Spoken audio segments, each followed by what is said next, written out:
రూపాయలు వెచ్చించి ప్రాజెక్టులైనా రిజర్వాయర్లైనా కెనాల్స్ అయినా డ్రైన్స్ అయినా సరే ప్రతి సంవత్సరం కూడా యాన్యువల్ మెయింటెనెన్స్ చేయలేకపోతే నిర్వహణ చేయకపోతే ఆ సొమ్ము అంతా కూడా వృధా అయిపోయినటువంటి పరిస్థితి మనందరికీ తెలుసు. అటువంటి స్థితిని దృష్టిలో పెట్టుకునే ఈరోజు ఓఎండ్ఎం పనుల నిమిత్తం మెయింటెనెన్స్ నిమిత్తం 344 కోట్ల రూపాయలు ఈరోజు చంద్రబాబు నాయుడు గారు మరి నిధులు మంజూరు చేయడం జరిగింది. ఈ యొక్క నిధులతోటి ఈ యొక్క అత్యవసరమైనటువంటి పనులు ఏవైతే ఉన్నాయో పర్టికులర్గా ఆ వీడ్ రిమూవల్, ఆ తూడు గొరబడెక్క వంటి వీడ్ రిమూవల్ కానీ, అదేవిధంగా ఎమర్జెన్సీలో ఎక్కడైతే డీసిల్టింగ్ ఉందో అవి కానీ, ఈ పనులు కూడా 10 లక్షల రూపాయలు దాటి ఉంటే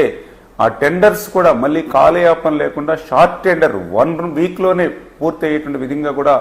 ఆదేశాలు ఇవ్వడం జరిగింది. 10 లక్షల రూపాయలు లోపు ఉన్నటువంటి పనులు ఏవైతే ఉన్నాయో అవన్నీ కూడా ఆ యొక్క నీటి సంఘాలు ఏదైతే WA distributary committee, project committee ఎవరైతే ఉన్నారో వాళ్ళ పరిధిలో ఆ పనులన్నీ కూడా చేపట్టేటువంటి విధంగా తగిన ఆదేశాలు కూడా ఇవ్వడం జరిగింది.